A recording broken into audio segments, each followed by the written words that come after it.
नमस्कार.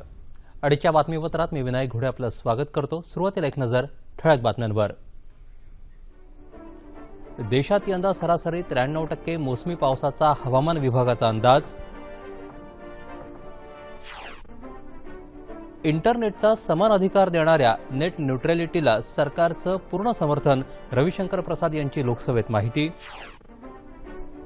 अवकाळी पाऊस आणि गारपिटीमुळे देशभरात 93 लाख हेक्टर क्षेत्रावरच्या पिकांचं नुकसान झाल्याची कृषी मंत्र्यांची लोकसभेत माहिती.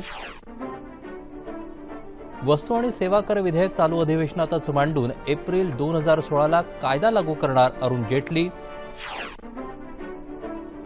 राज्यभरात स्वच्छतागृह बांधण्याचं उद्दिष्ट गाठण्यासाठी सरकार प्रत्येक गावात स्वच्छता दूत नेमणार. राज्यातल्या महानगरपालिका, नगरपालिका आणि ग्रामपंचायत निवडणुकांसाठीच्या मतदानाला चांगला प्रतिसाद. आणि बिहारमध्ये झालेल्या वादळात 32 जण ठार तर 80 जण जखमी. नमस्कार. आता बातम्या विस्तारानं पाहूयात. यंदा देशभरात सरासरी 93% मोसमी पाऊस पडेल असा अंदाज हवामान विभागानं व्यक्त केला आहे. केंद्रीय विज्ञान, तंत्रज्ञान आणि पृथ्वी विज्ञान मंत्री डॉ. हर्षवर्धन यांनी आज ही माहिती दिली. मोसमी पावसाच्या अंदाजाविषयी आज नवी दिल्लीत झालेल्या पत्रकार परिषदेत ते बोलत होते.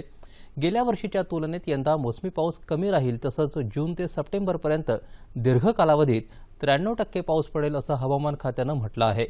मोसमी पावसावर अल निनो वादळाचा प्रभाव राहील असंही हवामान विभागानं स्पष्ट केलंय.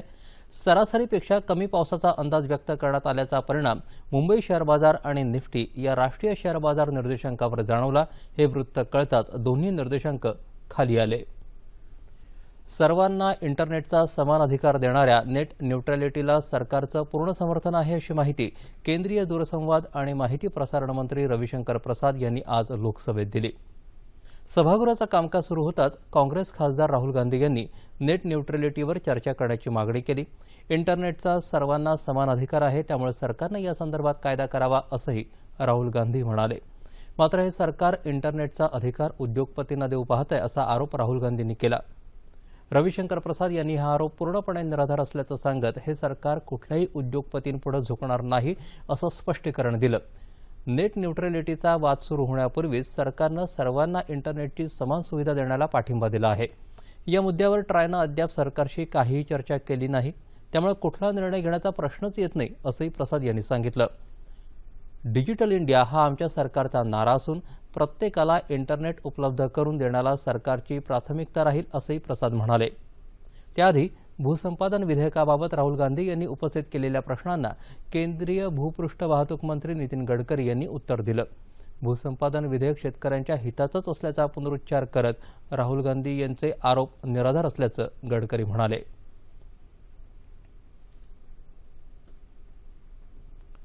अवकाळी पाऊस आणि गारपिटीमुळे देशात 93 लाख हेक्टर क्षेत्रावरच्या पिकांचं नुकसान झालं, अशी माहिती केंद्रीय कृषी मंत्री राधामोहन सिंग यांनी लोकसभेत दिली. कृषी मंत्र्यांनी काल रात्री उशिरा यासंदर्भात सभागृहात निवेदन दिलं. राज्य सरकारांनी दिलेल्या आकडेवारीच्या आधारावर गेल्या 3 महिन्यातल्या पिकांच्या नुकसानीची प्राथमिक माहिती असल्याचं कृषी मंत्र्यांनी सांगितलं. राज्य आपत्ती निवारण निधीतून शेतकऱ्यांना नुकसान भरपाई देण्याच्या सूचना सर्व राज्य सरकारांना दिल्या आहेत, असंही कृषी मंत्री म्हणाले. केंद्र सरकारनं 2015-16 या वर्षासाठी ऊसाच्या FRP म्हणजेच वाजवी आणि किफायतशीर मूल्यात वाढ करून ते प्रति क्विंटल 230 रुपये केलं आहे, अशी माहिती ग्राहक व्यवहार मंत्री रामविलास पासवान यांनी लोकसभेत दिली. गेल्या हंगामात हे मूल्य प्रति क्विंटल 220 रुपये एवढं होतं. कृषी मूल्य आणि किंमत आयोगाच्या शिफारशींच्या आधारावर संबंधित राज्य सरकारांशी चर्चा करून हा निर्णय घेतल्याचं पासवान यांनी सांगितलं. निर्यातक्षम कच्च्या साखरेचं उत्पादन आणि विपणनासाठी शेतकऱ्यांना दिली जाणारी प्रोत्साहन योजनाही 1 वर्षासाठी वाढवण्यात आली आहे, असंही पासवान म्हणाले. GST म्हणजेच वस्तू आणि सेवा कर विधेयक संसदेच्या चालू अधिवेशनातच संमत करण्याचा सरकारचा प्रयत्न असून 1 एप्रिल 2016 पासून हा कर लागू केला जाईल, अशी माहिती केंद्रीय वित्तमंत्री अरुण जेटली यांनी दिली. या प्रस्तावित करासंदर्भात सर्व राज्यांच्या अर्थमंत्र्यांशी झालेल्या चर्चेनंतर ते नवी दिल्लीत बातमीदारांशी बोलत होते. जवळपास सर्व राज्यांनी GST लागू करण्याबाबत सहमती दर्शवली आहे, असंही जेटली यांनी सांगितलं. हा कर लागू केल्यास सकल राष्ट्रीय उत्पादनात 1 ते 2% वाढ होऊ शकते, असंही जेटली म्हणाले. जीएसटी लागू केल्यानंतर राज्य सरकारांच्या होणाऱ्या आर्थिक नुकसानाबाबतच्या शंकांचं निरसन करण्याचं ही काम केंद्र सरकार करत आहे, असंही जेटली यांनी यावेळी सांगितलं. जम्मू काश्मीरमध्ये पीडीपी आणि भाजपा सरकारचं काम सुरळीत चालण्यासाठी मंत्र्यांच्या 5 सदस्यीय समितीची स्थापना करण्यात आली आहे. मुख्यमंत्री मुफ्ती मोहम्मद सईद यांनी उपमुख्यमंत्री निर्मल सिंह यांच्या अध्यक्षतेखाली या समितीची स्थापना केली आहे. जम्मू काश्मीर सरकारचे मंत्री अब्दुल हक खान, चेंग दोरजेंग, सुखनंदन कुमार आणि हसी बेदर अबू यांचा या समितीत समावेश आहे. ही समिती लवकरच पंतप्रधान नरेंद्र मोदी आणि इतर केंद्रीय मंत्र्यांची भेट घेऊन तिथल्या प्रश्नांची त्यांना माहिती देईल.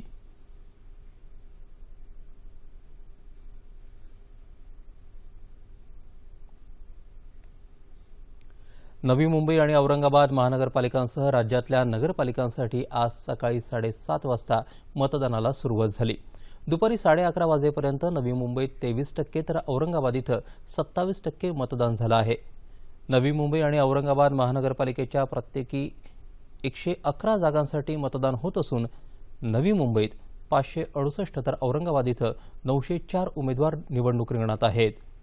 औरंगाबाद इथं 657 मतदान केंद्र असून त्यापैकी 31 मतदान केंद्र संवेदनशील तर 11 मतदान केंद्र अतिसंवेदनशील आहेत. मतदान सुरळीत व्हावं यासाठी चोख पोलीस बंदोबस्त ठेवण्यात आलाय. जास्तीत जास्त नागरिकांनी मतदानाचा हक्क बजावावा असं आवाहन राज्य निवडणूक आयोगानं केलं आहे. लातूर जिल्ह्यातल्या 346 ग्रामपंचायतींसाठी 1132 मतदान केंद्रांवर मतदान होत आहे. मतदान शांततेत व्हावं यासाठी चोख पोलीस बंदोबस्त ठेवण्यात आला आहे.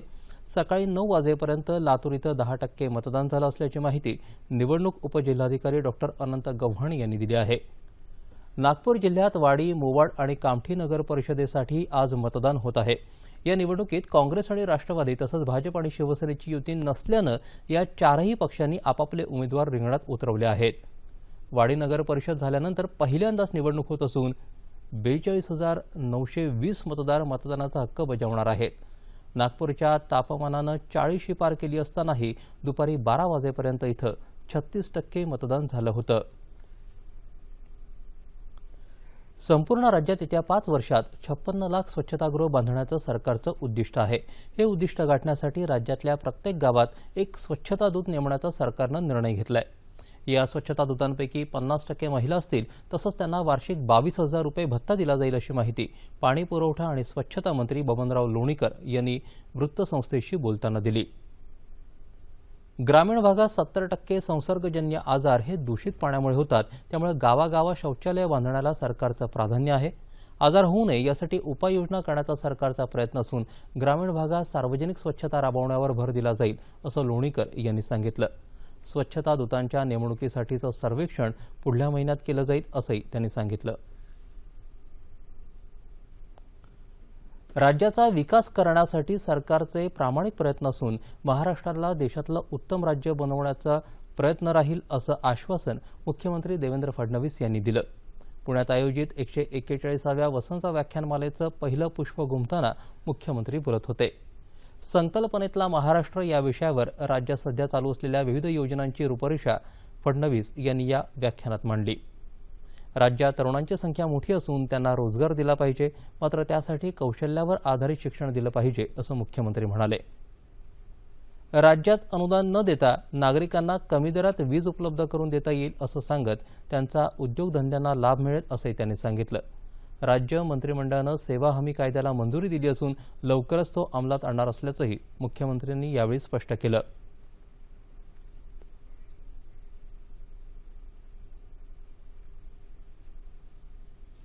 आम्ही आता अॅन्युइटीचं मॉडेल आणलंय आणि या अॅन्युइटीच्या मॉडेलमधनं टोल न लावता आम्ही रस्त्यांची कामं करणार आहोत. आणि मी तुम्हाला दाव्यानं सांगतो की येत्या 5 वर्षामध्ये राज्यातले राज्य महामार्ग आणि राष्ट्रीय महामार्ग याची अवस्था आपल्याला बदललेली दिसेल. रस्त्यांचं रुंदीकरण झालेलं दिसेल. चांगले रस्ते आपल्याला पाहायला मिळतील आणि त्याची सुरुवात याच वर्षीपासून हे आम्ही करतो. शासनाच्या उच्च तंत्र शिक्षण, वैद्यकीय आणि कृषी शिक्षणाबाबतच्या शुल्क नियंत्रण आणि प्रवेश नियंत्रण कायद्याला राज्य मंत्रिमंडळाच्या बैठकीत मान्यता देण्यात आल्याची माहिती शिक्षण मंत्री विनोद तावडे यांनी काल मुंबईत आयोजित पत्रकार परिषदेत दिली.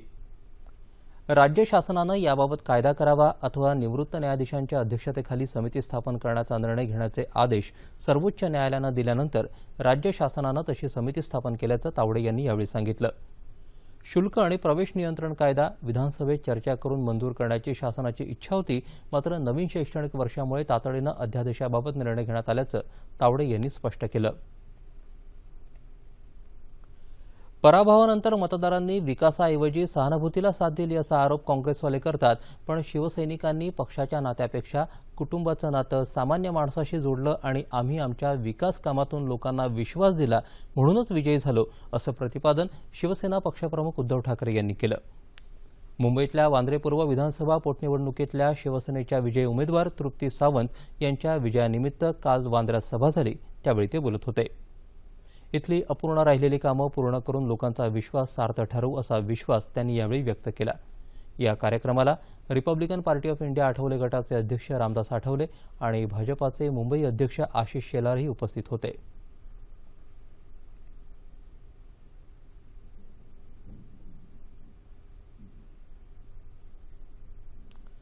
आज जागतिक वसुंधरा दिवस. पर्यावरण संवर्धन हे मानवी जीवनाच्या दृष्टीनं अत्यंत महत्त्वाचं आहे. पर्यावरण रक्षणाचं हेच महत्त्व जागतिक पातळीवर पटवून देण्यासाठी आणि पर्यावरणाचा ऱ्हास रोखण्यासाठी जगभरात दरवर्षी 22 एप्रिल हा दिवस जागतिक वसुंधरा दिवस म्हणून साजरा केला जातो. मानवाच्या अतिहव्यासामुळे पर्यावरणाचा सध्या मोठ्या प्रमाणावरती ऱ्हास होतोय. त्याचा थेट परिणाम मानवी जीवनावर होत असल्याचं दिसून येत आहे. पृथ्वीवरील पाणी, हवा, माती, वन आणि प्राणी यासारख्या नैसर्गिक साधनसंपत्तीचा सुनियंत्रित वापर करणं तसंच तिचं भावी पिढ्यांसाठी जतन करणं, पृथ्वीवरील सर्वंकष प्रदूषण कमी करणं याबाबत जनजागृती करण्याच्या हेतूनं हा दिवस साजरा केला जातो. वसुंधरेच्या संरक्षणाची आणि संवर्धनाची जबाबदारी सर्वांवर आहे. त्यासाठी पर्यावरण संरक्षण करून प्रदूषण टाळून आणि जास्तीत जास्त वृक्ष लागवड करण्याची आवश्यकता आहे. राज्यातल्या सुजाण जनतेच्या सहकार्याची त्यासाठी अपेक्षा आहे, असं आवाहन राज्याचे पर्यावरण मंत्री रामदास कदम यांनी वसुंधरा दिनानिमित्त केलं आहे. जागतिक वसुंधरा दिनाचं औचित्य साधून आज पुण्यामध्ये इम्प्रेस गार्डन इथं कल्याणी उद्योग समूहाच्या सुनीता कल्याणी यांच्या हस्ते दुर्मिळ वृक्षांचं रोपण करण्यात आलं. यावेळी माजी उपमहापौर बंडू गायकवाड, सुरेश पिंगळे आणि इतर मान्यवर उपस्थित होते. वसुंधरा दिनानिमित्त पर्यावरणासमोरची आव्हानं आणि वनसंवर्धन याविषयी पर्यावरण कार्यकर्ते विवेक कुलकर्णी यांनी दूरदर्शनला प्रतिक्रिया दिली आहे.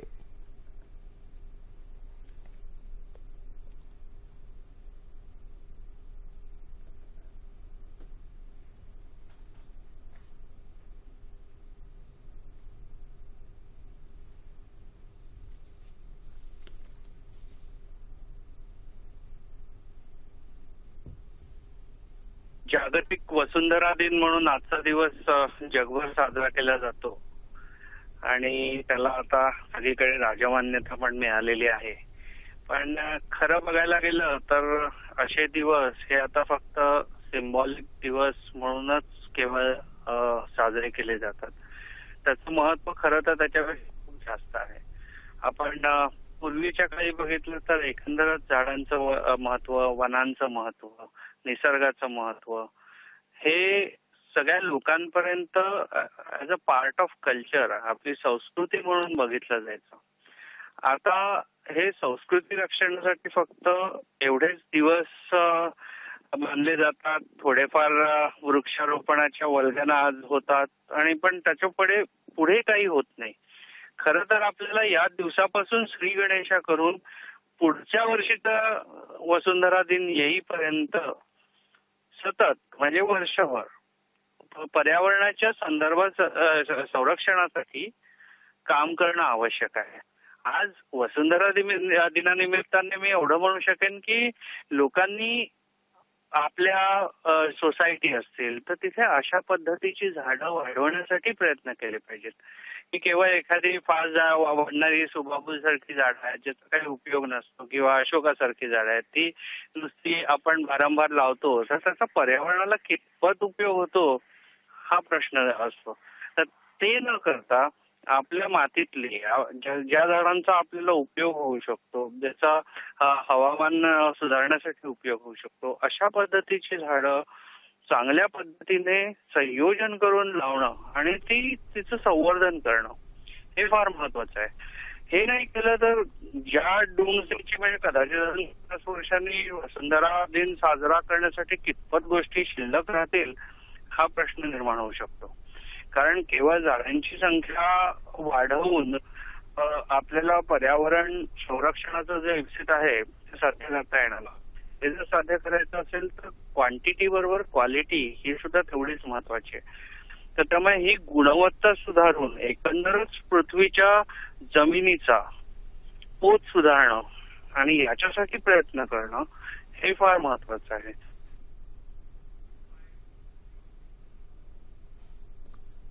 भारतीय वायुदलात जास्तीत जास्त युवकांनी भरती व्हावं या उद्देशानं वायुदलाच्या वतीनं पुण्यात आज एका विशेष प्रोत्साहन यात्रेचं आयोजन करण्यात आलं आहे.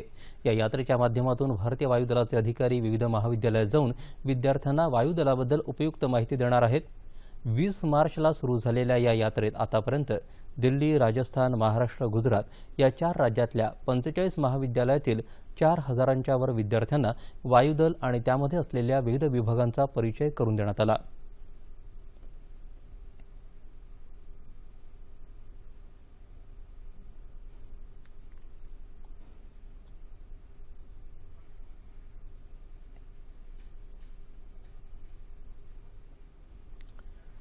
भारतीय हवाई दलाकडे अधिकाधिक विद्यार्थ्यांनी आकर्षित व्हावं यासाठी काल पुण्यात गार्डियन ऑफ स्काय 3 या कार्यक्रमाचं आयोजन करण्यात आलं होतं. भारतीय हवाई दलाच्या विंग कमांडर पूजा ठाकूर आणि अनुपमा मोंगा यांनी सिम्बॉयसिस अभिमत विद्यापीठातल्या विद्यार्थ्यांना यावेळी मार्गदर्शन केलं. विद्यार्थ्यांच्या अनेक प्रश्नांची उत्तरं त्यांनी दिली. या कार्यक्रमासाठी जवळपास 250 विद्यार्थी उपस्थित होते. त्यांच्यापैकी 38 जणांना पुणे इथल्या हवाई दलाच्या विमानतळावर मायक्रोलाइट फ्लाइंग तसंच पॅरासेलिंगसाठी निवडण्यात आलं. भारतीय हवाई दलातील अधिकारी आणि कर्मचाऱ्यांनी या कार्यक्रमासाठी विशेष परिश्रम घेतले. बीएसएनएलच्या अधिकारी आणि कर्मचाऱ्यांनी 2 दिवसांपासून संप सुरू केला असून नंदुरबार जिल्ह्यातील अधिकारी आणि कर्मचारी सहभागी झाल्यानं कालपासून सर्व सेवा ठप्प झाल्या आहेत. बीएसएनएलचा तोटा कमी करणाऱ्या ग्रामीण भागातील सेवांची तूट भरून काढा, उपकरणांची खरेदी करा, सेवांमध्ये विस्तारासाठी आर्थिक सहाय्य करा, बीएसएनएल आणि एमटीएनएलचं एकत्रीकरण करू नका, कुठलीही सहाय्यक टॉवर कंपनी नको, बीएसएनएलमध्ये संचालक पदांवर कर्मचाऱ्यांची भरती करण्यात यावी यासह 20 मागण्यांसाठी हा संप पुकारण्यात आला असून जिल्ह्यातल्या सर्व कार्यालयांसमोर 2 दिवसांपासून निदर्शनं करण्यात येत आहेत. नंदुरबार जिल्ह्यात नंदुरबार, शहादा, नवापूर, अक्कलकुवा, धडगाव आणि तळोदा या मुख्य कार्यालयांसह एकूण 47 कार्यालयांमधील 16 अधिकाऱ्यांसह सुमारे 130 कर्मचारी या संपात सहभागी झाले असून आज रात्री 12 वाजेपर्यंत हा संप सुरू राहणार आहे. इंदू मिल आंदोलनात भरीव योगदान दिल्याबद्दल रिपब्लिकन पार्टी ऑफ इंडिया आणि डॉक्टर बाबासाहेब आंबेडकर जयंती उत्सव मंडळाच्या वतीनं मुंबईत काल रिपब्लिकन पार्टीचे अध्यक्ष खासदार रामदास आठवले यांना दिवंगत शंकर रणपिसे स्मृती पुरस्कार देऊन गौरवण्यात आलं. यावेळी आठवले यांनी कवितेच्या माध्यमातून त्यांच्या आंदोलनासंदर्भातली माहिती दिली. डॉक्टर बाबासाहेब आंबेडकर यांच्या जयंतीचं औचित्य साधून आंतरजातीय विवाह केलेल्या जोडप्यांचा आठवले यांच्या हस्ते सत्कार करण्यात आला.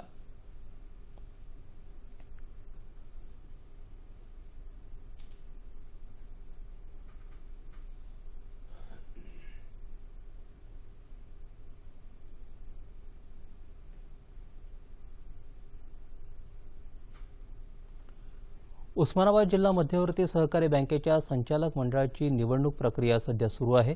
या निवडणूक प्रक्रियेसाठी बँकेच्या 878 सभासदांपैकी तब्बल 248 जणांचे निवडणूक अर्ज दाखल झाले आहेत. 2002 मध्ये झालेल्या होमट्रेड घोटाळ्यामुळे ही बँक चर्चेत आली. तब्बल 248 कोटींच्या ठेवीमध्ये घट होत गेली आणि रिझर्व्ह बँकेनं या बँकेचा बँकिंग परवाना काढून घेतला. कालांतरानं बँक कर्मचाऱ्यांनी अथक परिश्रमानं रिझर्व्ह बँकेकडून हा पुन्हा परवाना मिळवलाय. त्यामुळे सतत दुष्काळ, गारपीट यामुळे संकटात सापडलेल्या बळीराजाला मदत करणारी ही बँक वाचली पाहिजे अशी मागणी स्थानिक राजकीय नेत्यांनी केली आहे. HIV बाधित रुग्णांच्या क्षयरोग तपासणीसाठी केंद्र सरकारच्या वतीनं राज्यातल्या 8 जिल्ह्यांसाठी जीन एक्सपर्ट मशीन उपलब्ध झाली आहेत. त्यापैकी पहिलं मशीन सांगलीतल्या शासकीय रुग्णालयात कार्यान्वित करण्यात आलंय. शासकीय रुग्णालय आणि वैद्यकीय महाविद्यालयाच्या अधिष्ठाता डॉक्टर दीप्ती डोणगावकर यांच्या हस्ते हे मशीन नुकतंच कार्यान्वित करण्यात आलं. राष्ट्रीय बायोगॅस आणि खत व्यवस्थापन कार्यक्रमात कोल्हापूरनं राज्यात संयंत्र उभारणीमध्ये अव्वल क्रमांक पटकावला आहे. त्याचा हा वृत्तांत.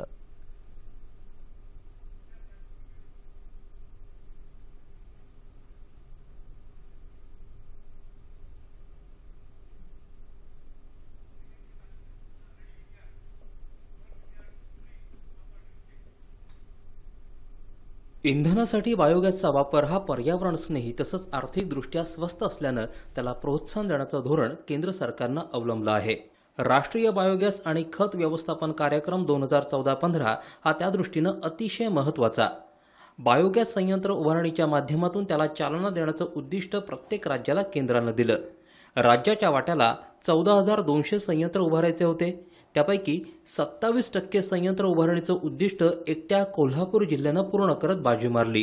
ही योजना राबवताना कोल्हापूर जिल्हा हा नेहमी अग्रेसरच राहिलेला आहे आणि आतापर्यंत सन 2014-15 अखेर 62 कोटी एवढं अनुदान आम्ही लाभार्थींना वाटप केलेलं आहे. बायोगॅस बाबतीत विचार केला तर एका बायोगॅसपासून दर दिवशी आपल्याला 800 ग्राम एवढं LPG जेवढं इंधन मिळतं, म्हणजे महिन्याकाठी आपल्याला 1 ते 2 सिलेंडर एवढं इंधन मिळू शकतो. म्हणजे वर्षाकाठी 20 ते 22 LPGच्या सिलेंडर एवढं इंधन एका बायोगॅसपासून मिळतो. जिल्ह्यात 1982-83 पासूनच मोठ्या प्रमाणावर बायोगॅस संयंत्र उभारणीचं काम सुरू आहे. स्वच्छतागृहांना बायोगॅस संयंत्र जोडून स्वच्छतेला प्रोत्साहन, स्वयंपाकाच्या गॅससाठी वापर, त्यामुळे गॅसवरचा ताण कमी, इंधनासाठी होणाऱ्या वृक्षतोडीला आळा घालण्यासाठीच्या दृष्टीनं चांगला पर्याय असे अनेक सकारात्मक पैलू यामुळे पुढे आले आहेत. 82 पासून आज अखेर 1,08,000 एवढे मोठ्या प्रमाणात आम्ही बायोगॅस संयंत्र कोल्हापूर जिल्ह्यामध्ये निर्माण केलेले आहेत आणि ह्या 1,08,000 बायोगॅस संयंत्रामध्ये जवळजवळ 80% म्हणजे जवळजवळ 85,000 ते 90,000 बायोगॅस संयंत्रांना आम्ही संडास जोडलेले आहेत आणि हे संडास बायोगॅसला जोडल्यामुळं त्यातून आपल्याला गॅस तर निर्माण होणारच आहे. त्याचप्रमाणे जिल्हा हा जो आमचा जवळजवळ देशात 2 नंबरचा जिल्हा असा आहे की ह्या निर्मलग्राममध्ये आलेला आहे. कोल्हापूरचा आदर्श घेत सगळ्याच जिल्ह्यांनी पर्यावरणस्नेही बायोगॅसचा पुरस्कार करावा अशी अपेक्षा व्यक्त होत आहे. अंध बांधवांना सन्मानानं जगता यावं याकरता विविध परीक्षा आणि मनोरंजनाच्या कार्यक्रमांनी परिपूर्ण असलेल्या ब्रेलवाणी रेडिओ स्टेशनची सुरुवात येत्या 24 एप्रिलला होणार आहे अशी माहिती प्रेरणा असोसिएशन फॉर द ब्लाइंड्स या संस्थेचे सचिव सतीश नवले यांनी काल पुण्यात एका पत्रकार परिषदेत दिली. स्वामी रामानंद तीर्थ मराठवाडा विद्यापीठ आणि नांदेड विद्यापीठाचे कुलगुरू डॉक्टर पंडित विद्यासागर यांच्या हस्ते या रेडिओ स्टेशनचं उद्घाटन होणार आहे. या रेडिओ स्टेशनमध्ये 80% अंध आणि 20% डोळस लोक काम करतील असं ते म्हणाले. 24 एप्रिल हा विख्यात क्रिकेटपटू सचिन तेंडुलकर याचा वाढदिवस. सचिननं देशासाठी दिलेलं योगदान लक्षात घेऊन हा दिवस प्रेरणा दिवस म्हणून साजरा करण्यात येणार असून नेत्रदानासाठी लोकांना प्रेरित करण्याची शपथ त्या दिवशी दिली जाणार असल्याचं नवले यांनी यावेळी स्पष्ट केलं. सामाजिक आणि राजकीय क्षेत्रात आज मोठ्या प्रमाणावर उलथापालथ होत असून देशात सध्या चालू असलेल्या जाती धर्मावर आधारित समाजकारण आणि राजकारणामुळे समाजमन दुभंगत आहे. विषमतेला खतपाणी घालणारे सारे उद्योग त्वरित थांबवणं गरजेचं असून जाती धर्माचा दुरुपयोग संपायला हवा असं प्रतिपादन माजी केंद्रीय गृहमंत्री सुशीलकुमार शिंदे यांनी केलं. नाशिकमध्ये प्राध्यापक निशा पाटील यांच्या अंतर्नाद या पुस्तकाचं प्रकाशन केल्यानंतर ते बोलत होते. जातीय व्यवस्थेचं जोखड नवीन पिढीनं झुगारून देऊन समाज एकसंध राहण्यासाठी वैयक्तिक आणि एकत्रित प्रयत्न करणं गरजेचं असल्याचं आवाहनही त्यांनी केलं. यावेळी सामाजिक दायित्व जपणाऱ्या समाजातल्या वंचित, अनाथ, आदिवासी नागरिकांचा सत्कार करण्यात आला. 12व्या शतकातील मध्ययुगीन प्रसिद्ध समाजसुधारक आणि सामाजिक क्रांतिकारक महात्मा बसवेश्वर यांची जयंती काल पुण्यात साजरी करण्यात आली. त्यानिमित्त पुण्यातल्या महाराष्ट्र वीरशैव लिंगायत संघटनेतर्फे शहरातून शोभायात्रा काढण्यात आली होती.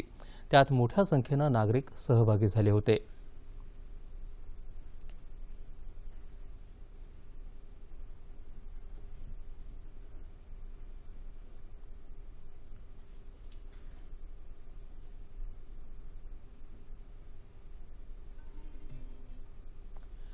जपानच्या मॅग्लेव रेल्वेच्या घेण्यात आलेल्या चाचणीमध्ये या रेल्वेनं वेगाचा नवा जागतिक विक्रम प्रस्थापित केलाय. या चाचणीत ही रेल्वे ताशी 600 किलोमीटरपेक्षा अधिक वेगानं धावली. त्यामुळे याआधीच्या ताशी 581 किलोमीटर वेगाचा उच्चांक या बुलेट ट्रेननं मोडला आहे. महाराष्ट्रात जर अशा प्रकारची बुलेट ट्रेन धावली तर मुंबई नागपूर हे 837 किलोमीटरचं अंतर 11 तासांऐवजी 1 तास 20 मिनिटात कापता येईल, तर मुंबई पुणे हे 192 किलोमीटरचं अंतर 3 तास 20 मिनिटांऐवजी 15 मिनिटात पार करता येईल. तसंच मुंबई औरंगाबाद या 372 किलोमीटरच्या अंतराला 6 तासांऐवजी केवळ 35 मिनिटं लागतील.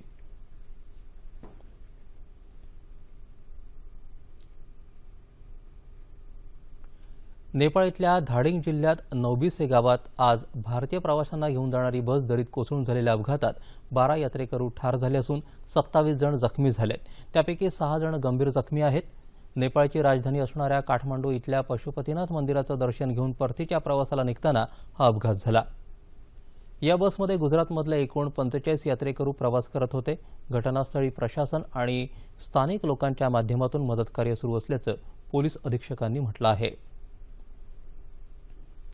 आता जाणून घेऊयात हवामानाची स्थिती कशी असणार आहे ते. बिहारच्या पूर्व भागात काल मध्यरात्री आलेल्या वादळात 32 जण ठार तर 80हून अधिक जण गंभीर जखमी झाल्याचं वृत्त आहे. नेपाळकडून आलेल्या या वादळात हजारो घरं आणि पिकांचं नुकसान झाल्याचं भारतीय हवामान खात्याच्या अधिकाऱ्यांनी सांगितलं. ताशी 65 किलोमीटर वेगानं आलेल्या या वादळाचा फटका पूर्णिया, सीतामढी, दरभंगा आणि भागलपूर या जिल्ह्यांना बसला अशी माहिती या अधिकाऱ्यांनी दिली. या मोसमात हवामानातल्या बदलामुळे अशी वादळं होतात त्यांना काल बैसाखी असं म्हटलं जातं अशी माहिती हवामान खात्याचे संचालक RK गिरी यांनी दिली. दरम्यान कोकण आणि गोव्यात काही भागात कमाल तापमानात सरासरीच्या तुलनेत लक्षणीय वाढ झाली आहे. येत्या 36 तासात राज्यात हवामान कोरडं राहील असा अंदाज हवामान विभागानं वर्तवला आहे. आता पाहूया ठळक बातम्या पुन्हा एकदा. देशात यंदा सरासरी 93% मोसमी पावसाचा हवामान विभागाचा अंदाज. इंटरनेटचा समान अधिकार देणाऱ्या नेट न्यूट्रॅलिटीला सरकारचं पूर्ण समर्थन रविशंकर प्रसाद यांची लोकसभेत माहिती. अवकाळी पाऊस आणि गारपिटीमुळे देशभरात 93 लाख हेक्टर क्षेत्रावरच्या पिकांचं नुकसान झाल्याची कृषी मंत्र्यांची लोकसभेत माहिती. वस्तू आणि सेवा कर विधेयक चालू अधिवेशनातच मांडून एप्रिल 2016ला कायदा लागू करणार अरुण जेटली. राज्यभरात स्वच्छतागृह बांधण्याच्या उद्दिष्ट गाठण्यासाठी सरकार प्रत्येक गावात स्वच्छता दूत नेमणार. राज्यातल्या महानगरपालिका, नगरपालिका आणि ग्रामपंचायत निवडणुकांसाठीच्या मतदानाला चांगला प्रतिसाद. आणि बिहारमध्ये झालेल्या वादळात 32 जण ठार तर 80 जण जखमी. याबरोबरच हे बातमीपत्र संपलं. पुन्हा भेटूया संध्याकाळी 5 वाजता आपल्या सह्याद्री वाहिनीवर. नमस्कार.